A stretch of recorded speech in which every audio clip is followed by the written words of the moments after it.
Muy buenos días. Dios les bendiga de una manera muy especial a todos los hermanos que nos sintonizan cada día para estudiar las Escrituras. Estamos estudiando la palabra de Dios cada día, aprovechando este tiempo de cuarentena para darle gloria al Dios Todopoderoso, para darle gloria al Santo Dios de Israel. Así que damos gloria al Señor por cada uno de nuestros hermanos y amigos que se conectan cada día para ser partícipe de lo que estamos haciendo desde esta plataforma. Al Todopoderoso sea la gloria, la honra y la alabanza por los siglos de los siglos. Le saluda a su hermano y amigo Franklin Pacheco, pastor en la Iglesia de Dios en el Ensanche La Fe, Iglesia de Dios La 33, República Dominicana, Santo Domingo. Vamos a orar, mis hermanos, para que entremos inmediatamente en materia, porque hoy terminamos ya esta semana de estudio tocante a los juicios de Dios. Hemos estado trabajando este tema muy intenso y muy interesante. Señor Todopoderoso, te doy gracias porque tú eres Dios, porque tú eres bueno, porque tú eres santo, porque tú eres agradable.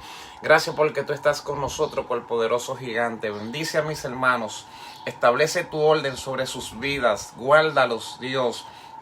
Que tu presencia, que tu gracia, que tu espíritu de sabiduría y espíritu de conocimiento se manifiesten en beneficio de la congregación de los santos. En el nombre de Jesús. Amén y amén. El Señor les bendiga a todos grandemente, mis hermanos. Reciban un abrazo en el amor fraternal, en el amor de Cristo, en el nombre del Señor. Bueno, hemos estado hablando acerca de los juicios de Dios y en el transcurso de esta semana, desde el lunes hasta este día, hemos estado, explorando algunas dimensiones tocante a los juicios de Dios y hemos aprendido muchas cosas. Es difícil darte un resumen de todo lo que hemos aprendido porque entonces se tomaría el poco tiempo que tenemos.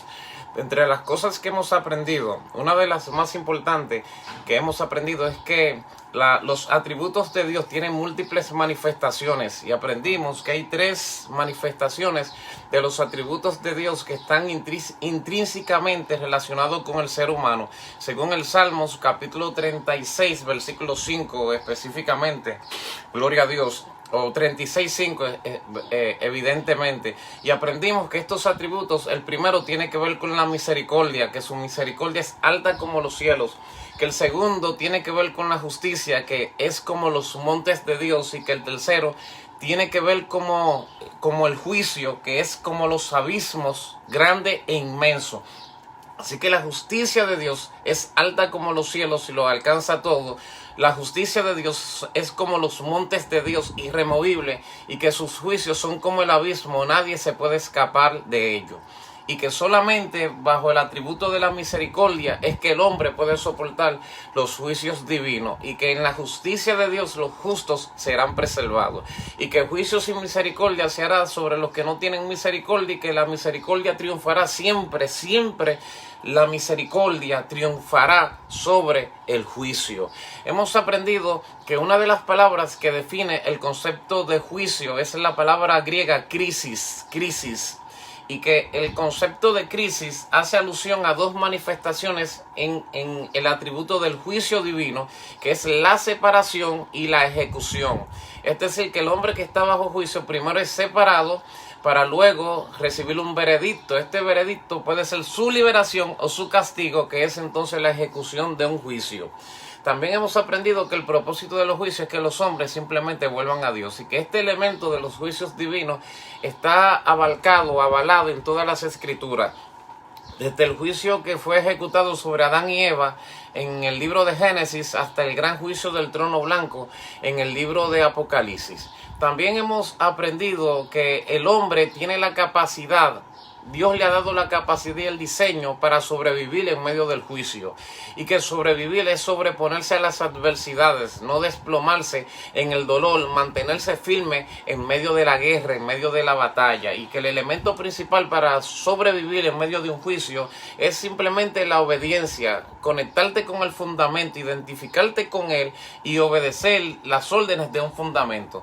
También hemos aprendido de los 4 juicios terribles de Dios, y fuimos al libro de Ezequiel en aquel momento y aprendimos que Dios ha manifestado juicios terribles, y que los juicios de Dios se representan en 4 manifestaciones según el profeta Ezequiel. Y Dios dice: si yo mandare sobre la tierra mis juicios terribles, hambre, espada, fieras y pestes, las 4 manifestaciones de los juicios que lo avalan todo y que lo abarcan todo. Dios dice, si yo enviare hambre sobre la tierra, si enviare espada sobre la tierra, si enviara fieras sobre la tierra y si enviare pestes sobre la tierra, Dios dice, si estuvieran estos 3 hombres, solo ellos librarían su vida. Y entonces revela el carácter de los hombres que deben tener los hombres en los postreros días para poder sobrevivir al juicio. Y presenta el carácter de Job, el carácter de Noé y el carácter de Daniel. Y aprendimos algo poderosísimo con relación a ello. También aprendimos que el juicio trae lamento y que el lamento es tristeza. Tristeza, los juicios traen tristeza. El lamento de los justos y el lamento de los injustos. Y ayer estuvimos tratando los efectos psicológicos del juicio, que en medio de esa tristeza la gente tiene que lidiar con diferentes situaciones psicológicas, mentales, como la angustia, como la tristeza, como la depresión, como la ansiedad, etcétera, etcétera. Y que cada juicio trae su trauma en sí y que nosotros debemos tratar de no ser traumados en medio del trauma y librarnos de los efectos del estrés postraumático. Todos estos elementos los hemos trabajado en esta semana. Y queremos continuar hablando del juicio y queremos entrar en la dimensión del porqué de los juicios divinos. El porqué del juicio de Dios. Es muy interesante porque evidentemente los juicios tienen su razón. Ahora bien, vamos a pensar algo. Imagínese que a usted le llega una citación a su casa, que de repente a usted lo citaron, le llegó una carta enviada, notificada por un juez a través de un delegado o de un funcionario legal, y le llega esta citación para que usted comparezca ante un juicio o ante un tribunal. De seguro que esta situación va a provocar en ti ciertos niveles de ansiedad y ciertos niveles de angustia, porque tú dirás, wow, yo no esperaba que me fueran a juzgar por esto que yo hice, o tal vez me están juzgando o me quieren juzgar por algo que yo no hice. Cuando llega el día del juicio, vas preparado, ¿verdad que sí?, para someterte en manos de las autoridades y que ellos determinen. Y en el transcurso del juicio tal vez te defiendes, tienes tus abogados defensores, porque evidentemente quieres evitar una situación. Pero llega el momento en que el juez decide cantar sentencia, hacer un decreto sobre ti. Y en el decreto el juez determina que eres culpable. Y en la sentencia él declara, emite medida de coerción. Y luego entonces vienen los alguaciles, te ponen cadenas o esposas en las manos y te sentencian. Y ahora vas a pasar un proceso de juicio. ¿Verdad que esto es difícil y doloroso? Evidentemente, todo aquel que pasa por un proceso como este, se va a desencadenar sobre él un estado clínico o psicológico.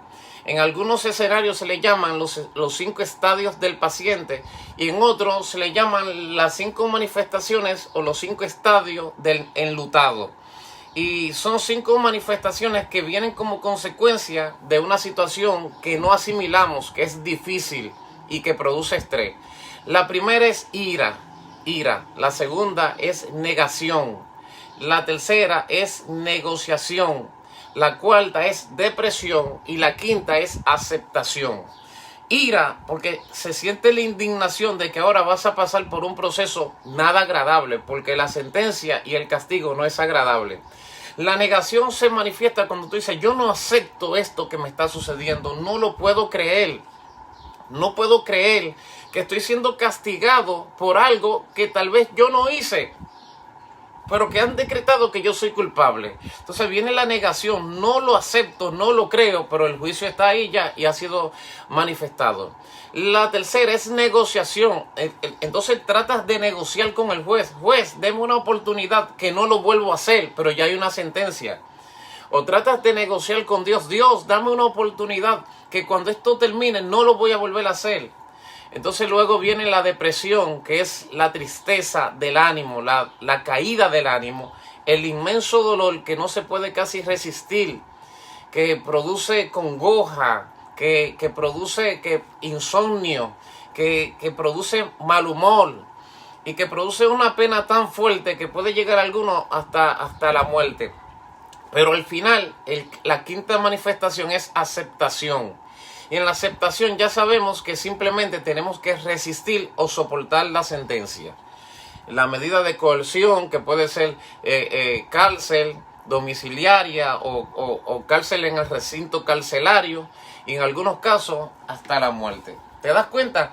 Esto es bastante difícil y esto es bastante incómodo, pero es la realidad. El juicio de Dios es una gran realidad y el juicio de Dios tiene propósito. Entonces, por eso la visión del porqué del juicio de Dios. ¿Por qué el juicio de Dios? ¿Cuál es el plan? ¿Cuál es el propósito? Lo primero es, y ya lo hemos analizado, es que el juicio de Dios tiene como plan o como propósito que el hombre vuelva a Dios, que el hombre se encuentre con su Señor, que el hombre vuelva al principio, que el hombre se arrepienta, que el hombre cambie su mentalidad, que cambie su manera de ser. Pero esta es la razón general del juicio, pero hay una razón intrínseca de los juicios y el propósito principal, según lo que hemos logrado percibir y entender, es que los juicios persiguen evidenciar a Dios. ¿Entiende esto? La palabra para evidencia es la palabra griega delos, que se traduce como traer a luz algo que está escondido, una revelación, un pensamiento. También hay otra palabra que tiene que ver con evidencia, que es la palabra catalupto, que se traduce como remover el velo, quitar la sábana o el manto que está escondiendo algo que debería ser conocido. Así que los juicios tienen como propósito intrínseco, luego de la restauración del hombre, es traer la evidencia, manifestaciones divinas. Y la primera evidencia de los juicios es que trae a colación la existencia de un Dios que es real y que se indigna ante el mal de los hombres. La segunda manifestación es que trae evidencia la justicia de ese Dios. Y la tercera manifestación es que trae a evidencia el amor de ese Dios que es único y que es soberano. Así que lo primero que el juicio trae a evidencia es la existencia de Dios. Pero la existencia de un Dios que es justo y que no está de acuerdo con las acciones de los hombres. Por eso el primer pasaje que vamos a leer está en 1 Samuel capítulo 6, versículo 4 en adelante. ¿Qué dice 1 Samuel capítulo 6, versículo 4 en adelante? Primero, el trasfondo histórico es que Dios está castigando al pueblo de Israel, específicamente castigando a la casa de Elí. En aquel tiempo el sistema de gobierno no era monárquico, sino teocrático. Gloria a Dios. Es decir, que el sistema de gobierno en el pueblo de Israel era dirigido por los sacerdotes y por los profetas. Dios hablaba, el pueblo escuchaba y el pueblo ejecutaba. Ese es el modelo de gobierno de Dios para su pueblo, la teocracia, es decir, lo que Dios diga. Hubo un tiempo donde el pueblo entró en un estado de anarquía, anárquico, y era donde la gente hacía lo que bien le parecía. Eso sucede cuando hay un caos en el mundo entero. Cuando el gobierno pierde el control, la gente sale a las calles y hace lo que quiera y se matan uno con otro, rompen las puertas de los negocios, saquean, violan, violentan y hacen todas las cosas que usted no se puede imaginar. Y está el sistema monárquico, que es cuando hay reyes. Pues en Israel no había reyes, en Israel lo que había era teocracia. Y la teocracia era dirigida por los sacerdotes, pero en este caso, la casa de Elí, que era la casa a través de la cual Dios gobernaba el pueblo, se había corrompido haciendo lo malo. No específicamente Elí, sino los hijos de Elí. Y los hijos de Elí habían hecho lo malo ante los ojos del Señor, pero Elí nunca les había reclamado nada. Nunca los había confrontado, no los había reprendido, no los había quitado del puesto. Es como hacen los gobernantes hoy día, que saben que hay un corrupto dirigiendo tal sección y se hacen de la vista gorda, se hacen los ciegos y dejan que sigan robando. Y eso provoca evidentemente la ira de Dios, porque los de abajo son maltratados. Así que Dios se enojó y le dijo a Elí: yo había dicho que tu casa permanecería para siempre delante de mí, pero nunca tal haga, porque yo honraré a los que me honran y los que me tienen en poco serán tenidos en poco. Y Dios decretó juicio sobre Elí y juicio sobre su casa. Y evidentemente, como ellos dirigían el sistema, juicio sobre el pueblo. Así que cuando vino la guerra contra los filisteos tomaron control, vencieron a Israel, mataron a los hijos de Elí. Elí, cuando recibió la noticia, ya era un tanto anciano, se cayó de la mecedora en la que se estaba meciendo, se desnucó, y eso fue un caos y una tragedia total en la casa de Elí, porque fue el juicio de Dios. Y el arca terminó en manos de los filisteos, y ahí es aquí donde entra la primera manifestación de la evidencia de los juicios, que los juicios hacen evidencia de que hay un Dios detrás de ellos. Detrás de los juicios hay un Dios que hace justicia y que no está de acuerdo con la maldad del malo y con la iniquidad de los injustos y con la injusticia de los hombres. Entonces, eso es lo que está sucediendo hoy día. Detrás de todo esto, hermano, está la mano de Dios, aunque usted no lo crea. Y a mí me gustaría decirte que no, que esto es Satanás. Y me gustaría decirte, reprendamos, pongámonos todos en ayuno y oración y reprendamos a Satanás para que se vaya de la tierra, para que este juicio no nos alcance. Pero no, este juicio tiene legalidad. Está la mano de Dios por la inmoralidad y la perversidad de los líderes del mundo. Gloria a Dios por ello, hermano. Y damos gloria al Todopoderoso. Bendito sea su nombre. Así que 1 Samuel 6:4, estudioso de la Biblia, vamos a leerlo juntos. Dice así: los filisteos tienen el arca. Ahora bien, como los filisteos tienen el arca y no le están tratando como se debe, porque las cosas santas merecen un trato santo, se activó la ira de Dios contra los filisteos y envió plaga. Y una de las plagas que envió fue ratones, una plaga de ratas, hermano. ¿Tú sabías que las ratas son una plaga? Los ratones son animales depredadores, impuros, inmundos, que llevan destrucción donde quiera que están, lo que hacen es daño. Gloria a Dios. Pues vino una plaga de ratas sobre los filisteos. También vino una plaga de tumores y la gente le comenzó a salir tumores por diferentes partes del cuerpo. También ellos vieron cómo Dalgón, que era el dios de los filisteos, era quebrantado delante del arca de Dios, y se reunieron y dijeron: ven acá, ¿qué es lo que está pasando? ¿Esto es normal lo que está sucediendo? ¿O ahí está la mano del Dios de Israel detrás de esto? Hicieron lo siguiente para saber si Dios se estaba evidenciando en ese juicio. Ellos dijeron, versículo 4, 1 Samuel 6, ¿y qué será la expiación que le pagaremos? Ellos respondieron: son los príncipes que están reunidos, los príncipes de Gad, de Asdod, de Jabnia, de las ciudades de los filisteos. Conforme al número de los príncipes de los filisteos, 5 tumores de oro y 5 ratones de oro, porque una misma plaga ha afligido a todos nosotros y a vuestros príncipes. Haréis pues figuras de vuestros tumores y de vuestros ratones que destruyen la tierra, y daréis gloria al Dios de Israel. Quizás se aliviará su mano de sobre vosotros y de sobre vuestros dioses y de sobre vuestra tierra. Porque, ¿por qué endurecéis vuestro corazón como los egipcios y Faraón endurecieron su corazón? Después que los habían tratado así, no los dejaron ir y se fueron. Haced pues ahora un carro nuevo. Tomad luego 2 vacas que críen, a las cuales no haya sido puesto yugo. Uncid las vacas al carro y haced volver sus becerros de detrás de ellos a casa. Tomaréis luego el arca de Jehová y la pondréis sobre el carro, y las joyas de oro que le habéis de pagar en ofrenda por la culpa, las pondréis en una caja al lado de ella y la dejaréis que se vaya. Y observaréis si sube por el camino de su tierra a Bet-Semes. Él nos ha hecho este mal. Oye, ellos pusieron esta señal. Observaréis la carreta con los sacrificios, con las ofrendas de oro, los tumores de oro y los ratones, dirigidas por las vacas. Y ellos dicen: observaréis la carreta. Si sube por el camino de su tierra a Bet-Semes, Él nos ha hecho este mal tan grande. Y si no, sabremos que no es su mano la que nos ha herido, sino que esto ocurrió por accidente. Entonces, ahora mismo la gente puede estarse haciendo esta pregunta: ¿esto es un accidente? ¿Esto era algo que simplemente era inevitable? ¿O está la mano de Dios detrás de todo esto?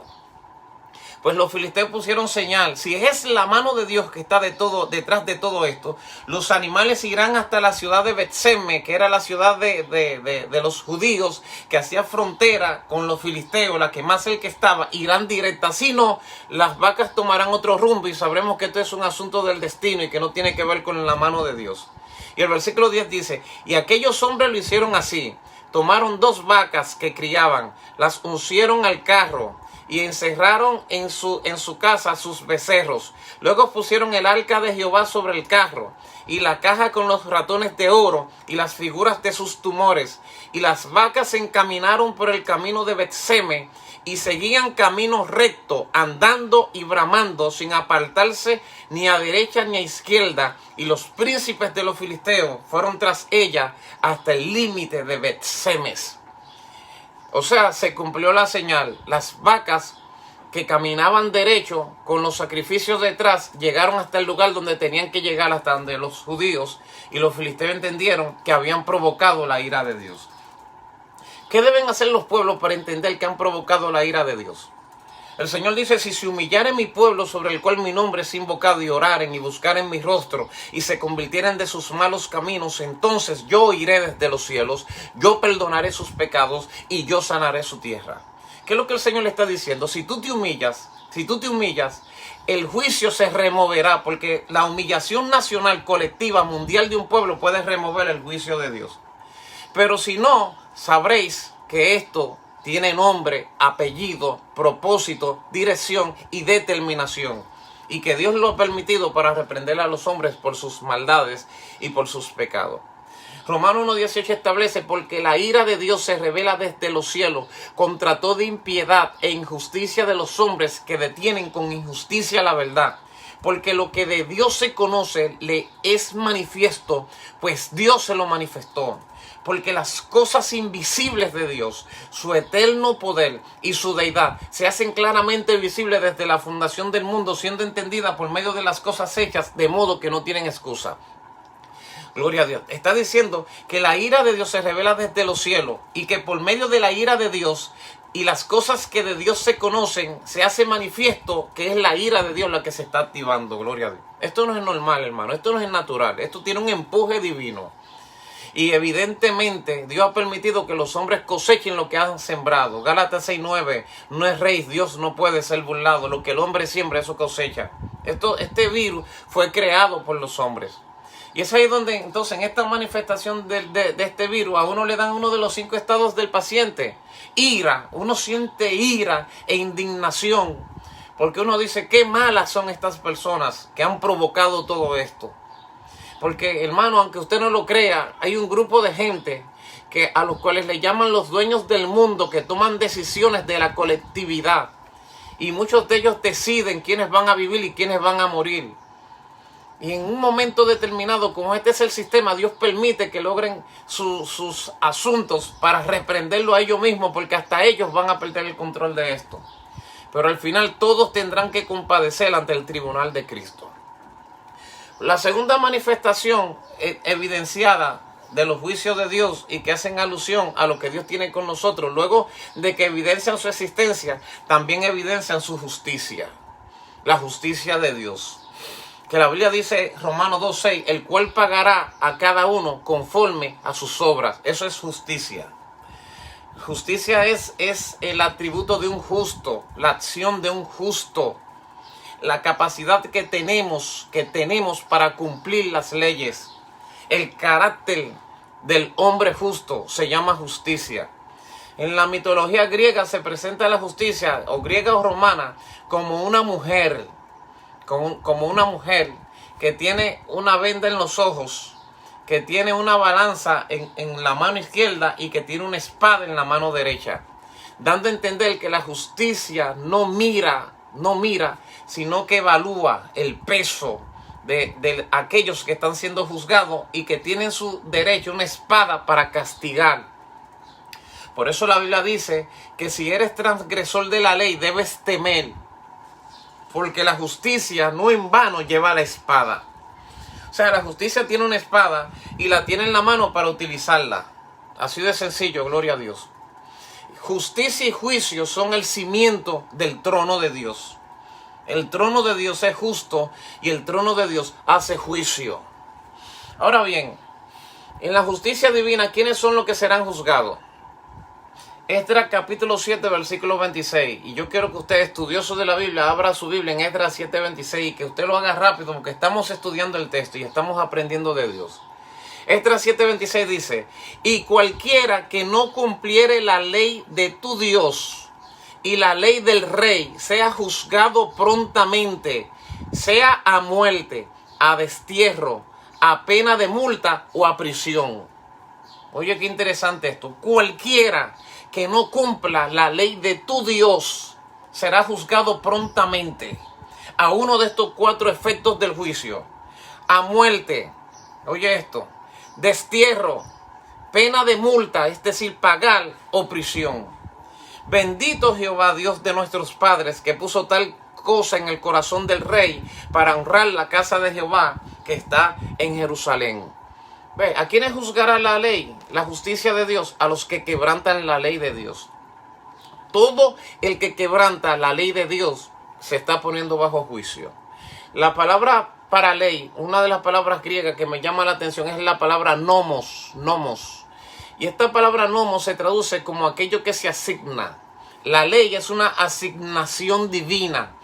Es como que se te entrega algo para que tú lo hagas. Ve, la ley es una asignación, se nos entregó para que nosotros la hagamos.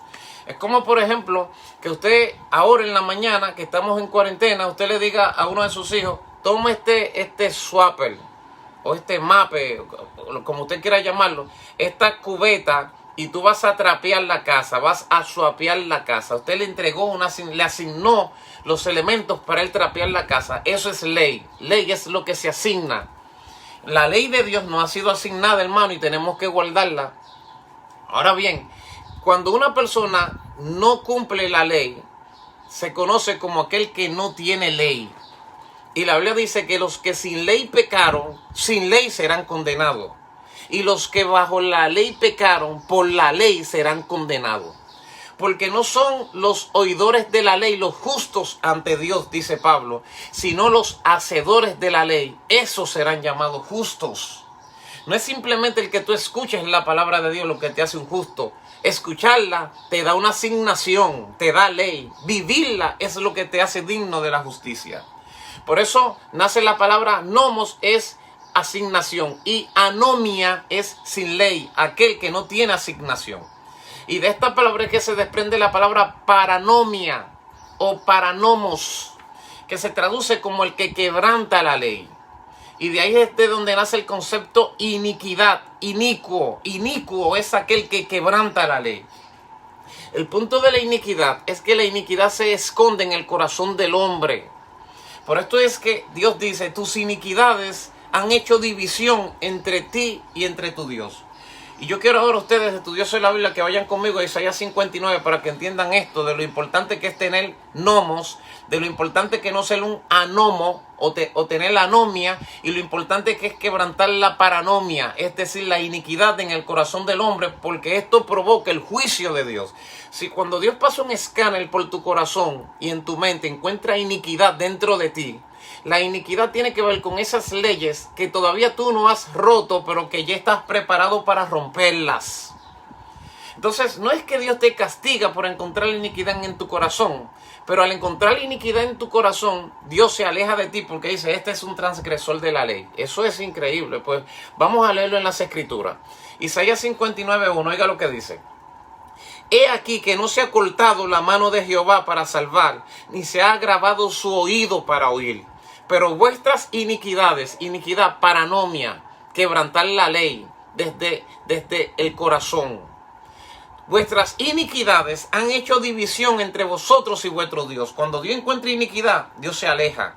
Y vuestros pecados han hecho ocultar de vosotros el rostro para no oír. Las iniquidades separan a Dios.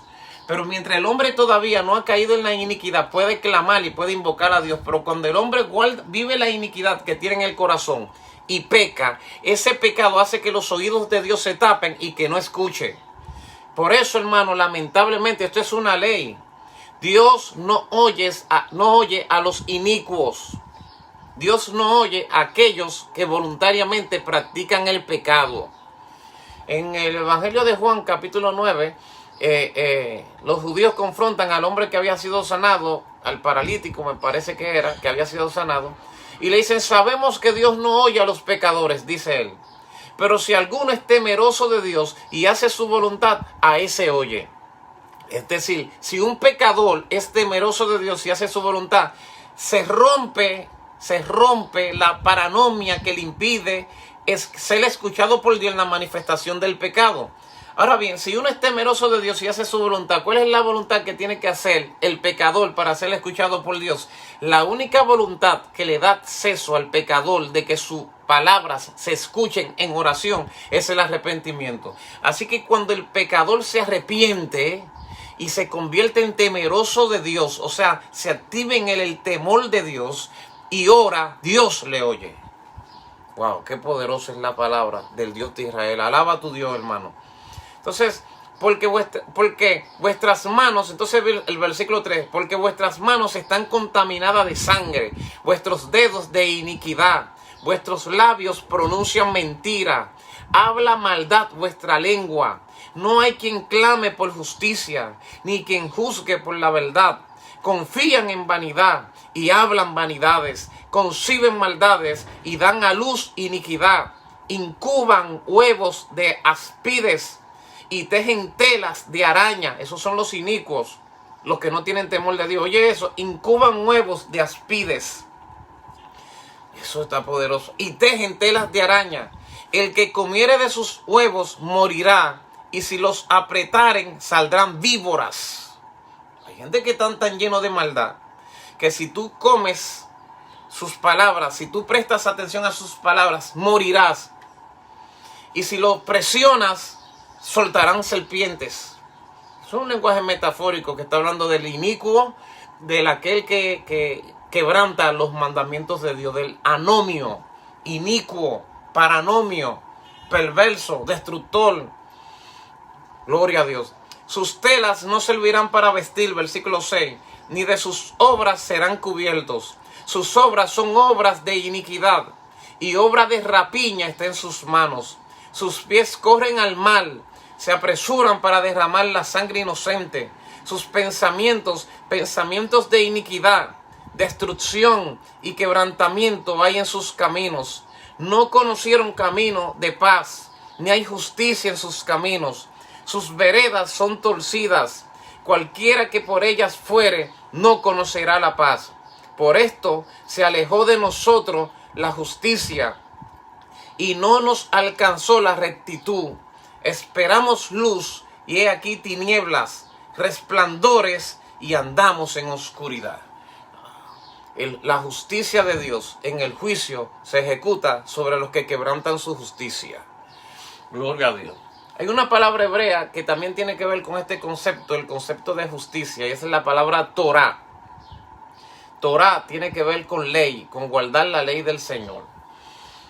Y bueno, hay 5 dimensiones de la justicia de Dios que el hombre puede guardar para ser salvo y para entrar en niveles de justicia. 5 dimensiones que se aplicaron y se manifestaron en el patriarca Abraham. Si usted va a Génesis 26:5, y me interesa que usted tome este pasaje, hermano, para que lo asimile, para que lo aprenda, para que entienda el porqué del juicio, pero también el porqué hay hombres que son vistos con justicia. Este es el nivel más elevado que puede alcanzar un hombre guardando los mandamientos divinos, el nivel más elevado, que tiene 5 manifestaciones y que se revelaron en el patriarca Abraham. Si usted abre su Biblia en Génesis 26:5 lo encontrará. Oiga lo que dice: porque Abraham obedeció mi voz, guardó mi ordenanza, mis mandamientos, mis estatutos y mis leyes. Abraham obedeció mi voz, guardó mis ordenanzas, guardó mis mandamientos, mis estatutos y mis leyes. 5 manifestaciones: voz, ordenanza, mandamiento, estatutos y leyes. Si tú entras en este nivel, Dios te considera un justo pleno. Porque hay diferentes niveles de justicia. Ya eso lo hemos tratado en otras ocasiones. Pero si tú entras en esta dimensión, Dios te considera un justo pleno. La primera palabra, escuchó mi voz. La palabra voz viene de Shama. Y aquí la palabra voz tiene que ver con escuchar a Dios en momentos de pruebas y de crisis. ¿Sabes lo hermoso, lo precioso que es cuando tú puedes escuchar la voz de Dios en el momento de crisis? Como dice el cántico de los signarios de gloria: Él conmigo está, puedo oír su voz. y que suyo dice seré. Eso es lo que dice su voz. Y el encanto que hallo con él, allí con nadie tener podré. ¿Sabes lo precioso que es que tú digas, yo escucho la voz de Dios por medio de su palabra, por medio de sus profetas? Escuchar la voz de Dios en tiempos de crisis o en tiempos difíciles te da uno de los niveles más elevados de justicia. Abraham escuchó su voz, guardó sus ordenanzas. Aquí la palabra hebrea para ordenanza te la voy a leer. Va yismor mishmarti. Oye, va yismor mishmarti, que se traduce guardó mi guarda. Ay, santo, gloria a Dios. Son leyes de prevención aquí. Entiende esto, porque esto es algo fundamental para tener vida y para ser justo. Dice que Abraham escuchó mi voz y guardó mis ordenanzas. Ordenanzas aquí es guardó mi guarda. Y guarda tiene que ver con leyes de prevención. Leyes que te previenen del peligro. Leyes que pueden preservar tu vida en tiempos de difícil. Por ejemplo, una ley que entra en este nivel de mis ordenanzas es quédate en casa. ¿Estás entendiendo el asunto ahora? Quédate en casa. Antes la comunidad española le decía a la gente, había una expresión que se hizo famosa en unos años atrás, que decía barre para casa. Es como decir, tú estás preocupado en barrer la casa de otro, pero la tuya está sucia. Barre para casa. Primero barre tu casa para que barre la casa de otro. Pues ahora la ordenanza es quédate en casa. Es una ley de prevención. Y todo aquel que rompe la ley de prevención, entonces está violentando uno de los mandamientos que te hace justo. Y evidentemente se te va a manifestar el juicio de Dios. ¿Entiendes? Ahora mismo la ley es quédate en casa. Mira, ya yo conozco este cuartito, hermano. Este cuartito, mi cuartito de oración. Yo conozco los defectos y los perfectos que tiene. Yo creo que conozco ya cada cuadrito del mosaico de mi casa. Me falta contar los hierros que están en la galería. Y ver cuántos cuadritos hay en el pasillo para bajar las escaleras. Ya esto es increíble, hermano. Ahora es que yo conozco mi casa de verdad. Pero quédate en casa también fomenta las relaciones familiares, el compartir entre los padres y los hijos, etcétera, etcétera. Pero más importante es una ley de prevención. Y cuando tú guardas leyes de prevención, entras en un nivel de justicia que te preserva del juicio. Aleluya, bendito sea su nombre. Entonces, Abraham obedeció mi voz, guardó mis ordenanzas, mandamientos. Y la palabra para mandamiento aquí es mitzvot. Y mandamiento tiene que ver con leyes sociales. Guardó las leyes sociales. Las leyes sociales que tienen que ver con la justicia y que tienen que ver con el juicio son leyes de Dios. Por ejemplo, la sociedad dice prohibido matar, el que mata 30 años de cárcel, un ejemplo. Prohibido cruzar el semáforo en rojo, son leyes sociales que preservan la vida, vienen de Dios, hermano. Todas las leyes sociales que preservan la vida o que cuidan la vida vienen de Dios. Y entran en el nivel de mandamiento. Luego el otro, mis estatutos. Escuchó mi voz, guardó mis ordenanzas, mis mandamientos, estatutos. Y la palabra para estatutos aquí es la palabra griega hukotai, hebrea, hukotai, que se traduce como aquellos mandamientos divinos que son absurdos, aquellas cosas que no tienen sentido. Hay veces que Dios te va a pedir que haga cosas que no tienen sentido. Hay veces que Dios te va a pedir que haga algo que la gente que te vea lo tildará como loco. El hombre de Dios guarda que esté en niveles de justicia. Hay un momento donde Dios le va a pedir algo que sea ilógico. Como Cristo cuando mandó a los discípulos y le dijo, entren a esta ciudad, Betania me parece que era la ciudad, y caminen hacia el fondo y encontrarán un burro amarrado, un asna de pollino que nunca nadie ha utilizado. Tómenla y tráiganmela. Eso fue una locura. Porque Jesús no le dijo ni pidan permiso, ni tómenla prestada, ni alquílenla. Tómenla y tráiganla. Y si alguien le pregunta, digan, el Señor la necesita. Eso es un mandamiento jucotai. O un mandamiento jucotai también es cuando el Señor le dijo a Pedro, ve, tira el anzuelo en el mar y saca un pez. Y cuando tú saques el pez, el pago del impuesto de nosotros está ahí adentro. Eso es una locura. Y hay gente que Dios le ha dicho, vete a tal lugar y ve y profetízale a alguien.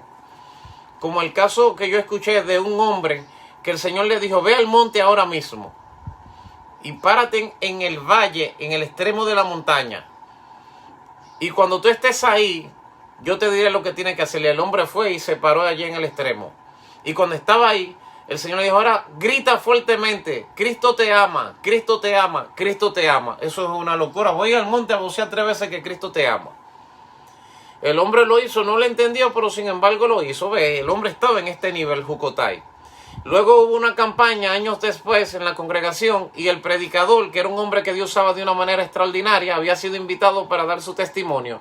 Y el testimonio de ese predicador, al final del testimonio, que ya él no soportaba el peso que tenía sobre su vida, dijo, me fui para un valle, para una montaña a quitarme la vida.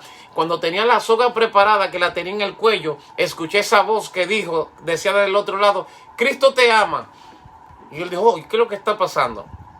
Pero iba otra vez, Cristo te ama. Y volvió otra vez cuando lo iba a intentar, Cristo te ama. Y el hombre cayó tendido llorando y entendió que el Señor lo estaba llamando y que por eso no se iba a quitar la vida. El otro obedeció y este fue beneficiario. Entonces cuando tú tienes Jucotay, tú harás cosas que tú no entiendes. Eso es increíble, hermano. Yo tengo el testimonio ahora mismo que, mire, yo hay cosas que uno de verdad no entiende. De repente viene una persona, hermano, y te dice, hermano Pacheco o fulanito de tal, el Señor me ha dicho que haga esto contigo. O de repente tú mismo sientes el impulso de Dios de hacer algo con otra persona que tú no entiendes por qué tú lo estás haciendo, pero tú lo haces porque tú eres obediente. Jucotay. Alabado sea su nombre. Y leyes. Abraham escuchó mi voz, guardó mis ordenanzas, mis mandamientos, mis estatutos y mis leyes. Y aquí la palabra para ley es Torah.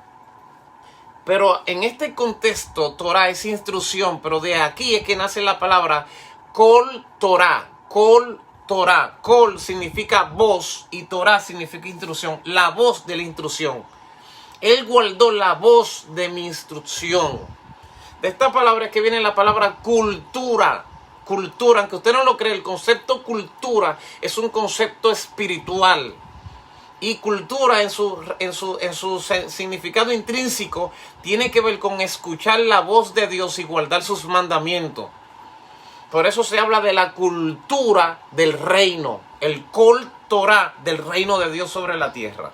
Qué importante y qué interesante es guardar los mandamientos de Dios. Y la tercera dimensión del porqué de los juicios de Dios, luego de que el hombre se arrepienta, en las evidencias que se manifiestan, es que Dios a través de los juicios evidencia su amor hacia los hombres. Los juicios son la evidencia de que Dios ama a los hombres. El amor de Dios, hermano, es perfecto. El amor de Dios todo lo cree. Todo lo puede, todo lo soporta, todo lo espera, todo lo sufre. Permanecerá la fe, la esperanza y el amor, estos tres, pero el mayor de ellos es el amor. Por eso Dios dice, con amor eterno te he amado, por tanto te prolongué mi misericordia. El amor de Dios está conectado a la misericordia divina. Si Dios no amara, no fuera misericordioso. Entonces los juicios, aunque ustedes no lo crean, amigos, hermanos, los juicios hablan del amor de Dios. Porque si Dios a través del juicio se está revelando, y si Dios a través del juicio está revelando, evidenciando su justicia, también está evidenciando su amor para que el hombre se quebrante. Porque al fin y al cabo la vida del hombre no consiste en la abundancia de los bienes que puede obtener. La vida del hombre consiste, el reino de Dios, en justicia, juicio, gozo en el Espíritu Santo. El reino de Dios consiste en la vida que Dios nos imparte a nosotros. Porque los días del hombre son 70 años y los más robustos 80. Con todo, llegar hasta allí es un trabajo y es una fatiga. Pero la eternidad en la que entrarán nuestras almas cuando esto termine, ese es el propósito del amor de Dios. Pero hay un texto muy poderoso, Proverbios 3:11, y te lo voy a leer. Dice, no menosprecies, hijo mío, el castigo del Señor, ni te fatigues de su corrección, porque el Señor al que ama castiga como el padre el hijo que quiere.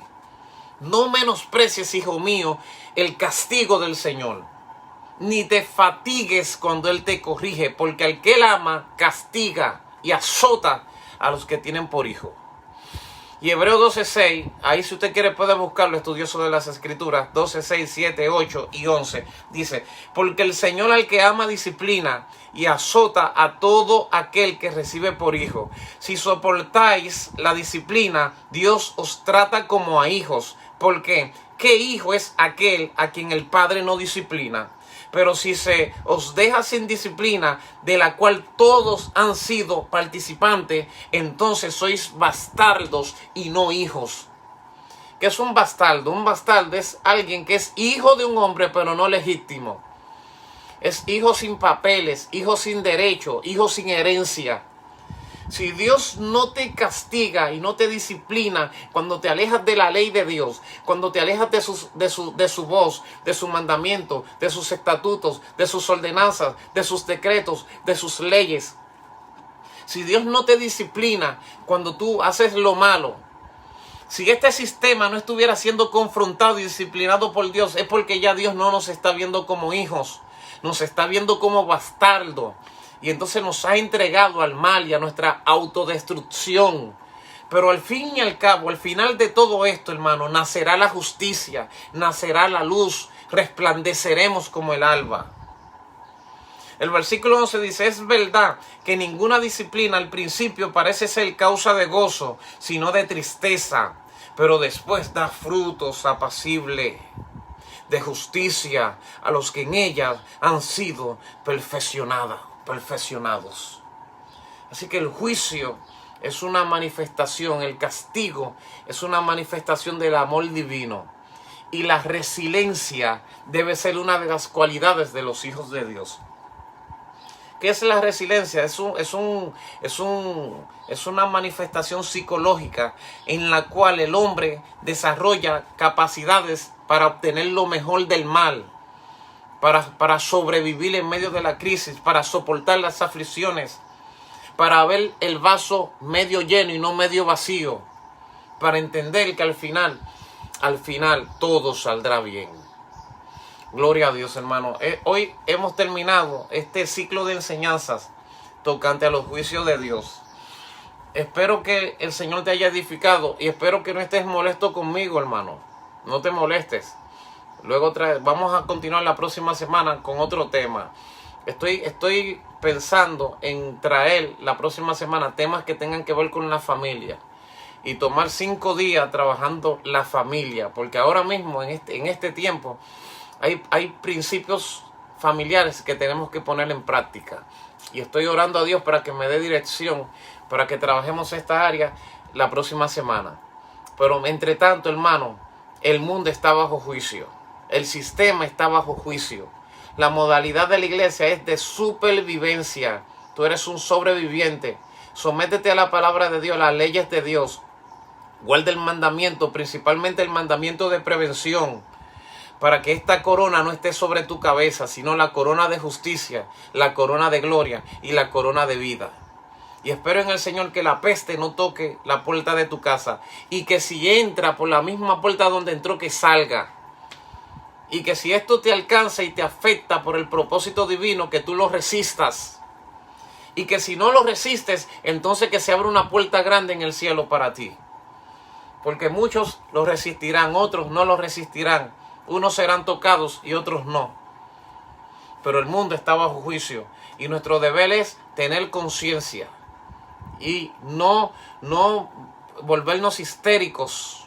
No cargarnos de una fobia que no sepamos qué hacer. Con valor, con firmeza, con carácter, con buena aptitud, con disposición de espíritu. Vamos a enfrentar esto. Los padres de familia den órdenes en su casa, que todo el mundo se sujete a sus órdenes y hagan por su hogar lo que tengan que hacer para preservar sus familias. Y esfuércense y oren los unos por los otros. Invoquen el nombre de Dios sobre sus casas. Pongan la sangre sobre el dintel de la puerta. Pongan la sangre del sacrificio. La sangre de Jesucristo, su Hijo, nos limpia de todo pecado. Si hemos pecado, vamos a arrepentirnos, a pedirle perdón a Dios. Que misericordioso y clemente es Jehová, lento para la ira, grande en misericordia. Cómase el sacrificio, el cordero que se llama Jesucristo. Ponga la sangre del pacto sobre su familia. Y cuando venga el destructor, cruzará de largo tu casa, porque tu casa tiene señal de autoridad. Y la autoridad que hay en tu casa es la del Señor. En estos días no te corrompas, no te contamines.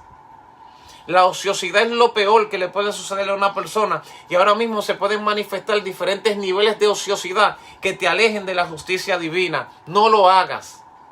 Ahora, con más ahínco, con más vehemencia, acércate a Dios, acércate a Dios. Y deja que el Espíritu de Dios tome control de tu vida. Activa los dones proféticos, activa los dones espirituales que hay en ti. Busca la paz y la misericordia, haz el bien. Gloria a Dios. No te excites, como dice la Biblia, en manera alguna a hacer lo malo, porque los malignos serán destruidos, pero los que esperan en el Señor, ellos heredarán la tierra. Yo quiero orar por cada uno de ustedes, mis hermanos, y gracias por tener tanta paciencia y todos estos días estar conectado con estas enseñanzas. No tienes que estar 100% de acuerdo con lo que yo digo, yo te estoy presentando un punto de vista. Tú lo que tienes que hacer, toma de estas enseñanzas lo que tú entiendas que te conviene y compártelo con otro. ¿Entiendes? Y comparte las enseñanzas con otro. Y si un día no te conectas y quieres que las enseñanzas te lleguen, pues ya abrimos nuestro canal de YouTube. Franklin Pacheco, tú lo buscas allí y abajo dice Ministerio Ein Sof. Y conéctate allí y te van a llegar solitas las enseñanzas. En el nombre de Jesús. Quiero orar por todos ustedes, mis hermanos. Señor Todopoderoso, gracias. Gracias por tu poder, gracias por tu amor, gracias por tu misericordia. Gracias porque me das el privilegio de enseñar a estos líderes, maestros, hermanos, amigos. Me permites instruirlos sobre tus caminos, Dios, los que notificaste a Moisés y que lo que nos estás enseñando hoy día. Que la gracia de tu Espíritu sea sobre cada uno de ellos y que tu presencia nos sostenga a todos en estos tiempos de crisis. Gracias, Señor, en el nombre de Jesús. Amén y amén. Eres un superviviente, hermano. Dale gloria al Rey y continúa hacia adelante.